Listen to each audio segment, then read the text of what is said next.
সকলকে জানাই শুভ নববর্ষ। চলুন ঝটপট ঘরটাকে রেডি করে তারপর নিজে রেডি হয়ে নিই। লাল সাদা কম্বিনেশনের আমার কাছে একটা শাড়ি ছিল, কতবার যে পরেছি এটা। আমার খুব পছন্দের শাড়ি। অভিকের জন্য একটা ম্যাচিং পাঞ্জাবি নিয়ে নিই।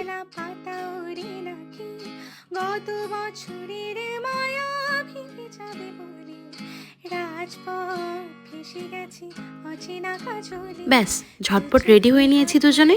এখন জানান তো কেমন লাগছে আমাদেরকে। যাই, এখন খাবার রেডি করতে হবে তো নাকি? আগে ভাতে জল দিয়ে পান্তাটা বানিয়ে ফেলি। এবার ইলিশ মাছগুলোকে নুন হলুদ মাখিয়ে ভেজে ফেলি। এই হিট দেওয়ার ব্যালেন্সটা যে আমার কবে আসবে কে জানে। দেখুন একটু বেশি ভেজে ফেলেছি না? ও যাকগে, একটু একটু হতে পারে, কিন্তু চিংড়ির বেলায় এই ভুলটা করা যাবে না, তাহলে আবার চিংড়ি মাছের স্বাদ লাগবে রাবারের মতো। এবার ভর্তাগুলো বানানোর জন্য শুকনো লঙ্কা, রসুন আর পেঁয়াজটা ভেজে নিন। সেদ্ধ করা আলুটা চটকে শুকনো লঙ্কা ভাজা, পেঁয়াজ কুচি, লবণ আর সর্ষের তেল দিয়ে সুন্দর করে আলু ভর্তাটা মেখে নিন।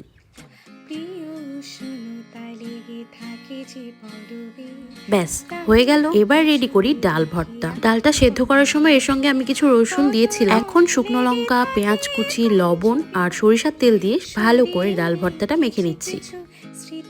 আলু ভর্তা ডাল ভর্তা তো হয়ে গেল, এবার বেগুনটা পুড়িয়ে নিই। তারপর এর পোড়া ছালটা ছাড়িয়ে আর ভেতর থেকে বীজটা ফেলে দিয়ে ঠিক আগের দুটো ভর্তার মতো সেম প্রসেসে এটাও মেখে নিই।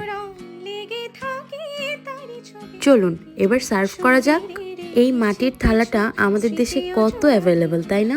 কিন্তু তাইওয়ানে এটা খুঁজে বের করতে আমার তো বেশ কষ্ট হয়েছে। কি আর করা যাবে, প্লেটে কি জানি একটা কম কম লাগছে, তাই না?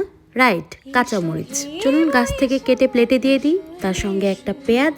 ব্যাস রেডি। এই সেম খাবারটা বছরের অন্যান্য দিন খেলে কিন্তু এতটা স্পেশাল লাগে না, তাই না? আমরাও রেডি আর খাবারও রেডি। চলুন তাহলে ঝটপট খেয়ে নেওয়া যাক।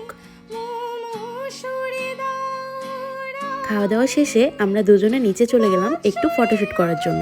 তখন তো কেউ ছিল না আশেপাশে ছবি তুলে দেওয়ার জন্য বা ভিডিও করে দেওয়ার জন্য। তো শীত, গ্রীষ্ম, বর্ষা, ট্রাইপডই ভরসা। তবে হ্যাঁ, আমাদের দুজন গেস্ট আসার কথা ছিল, কিন্তু তারা এসে পৌঁছেছিল প্রায় বিকেলবেলা। তো আমরা দুজনে ভাবলাম চলো তাহলে বসে না থেকে ট্রাইপড দিয়ে নিজেরাই কিছু ছবি ভিডিও করে ফেলি। তবে হ্যাঁ, দূরে কোথাও যাইনি।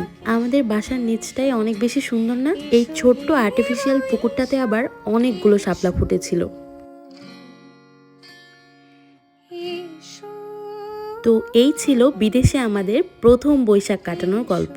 আপনারা কে কিভাবে বৈশাখ উদযাপন করলেন আমাকে কমেন্ট করে জানাতে পারেন। সকলকে আবারও জানাই নববর্ষের অনেক অনেক শুভেচ্ছা। বাই।